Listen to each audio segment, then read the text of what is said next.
Kamanda Muliro, baadhi ya watu wamefanya fujo vituo viwili vya polisi Magomeni Oktoba 2, 2025. Kamanda wa polisi kanda maalum ya Dar es Salaam Muliro Jumanne amesema mbali na mabasi ya mwendokasi na vituo vinne vya mabasi hayo kupigwa mawe usiku wa jana, baadhi ya wananchi hao walifanya fujo katika vituo viwili vya polisi ambavyo ni kituo cha polisi Magomeni Usalama na kituo cha mapolisi Magomeni Kagera.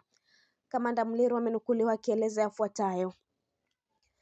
Inadaiwa baadhi walifanya fujo kwenye maeneo yale ya kituo cha polisi cha usalama pale na Kagera, na kwenye fujo hizo baadhi ya magari yaliharibiwa vioo vyake, lakini pia baadhi ya vituo vile vya eneo lile vilipata madhara ya fujo zile. Kwa hiyo polisi walifika na kuweza kudhibiti hali ile pale maeneo ya Kagera, kwa sababu mabasi yalikuwa yanapandisha kuja Ubungo mpaka kule Kimara, kusema ukweli, pamoja na sababu nyingine mbalimbali ambazo zimekuwa zikielezwa, lakini suala la kuharibu miundombinu hii ya usafiri ni kosa kisheria. Kwa hiyo hata ukitoa sababu nyingine mbalimbali, sisi wasimamizi wa sheria tunaangalia usalama unaimarika namna gani kama kuna jambo.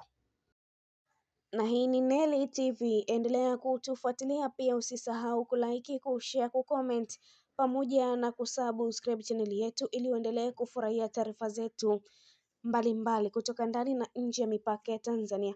Allow notification kwa ajili ya kupata taarifa zetu pindi tunapoweka taarifa mpya kwenye channel yetu ya Neli TV. Subscribe kisha share, comment na pamoja na kulike. Hadi wakati mwingine, bye bye.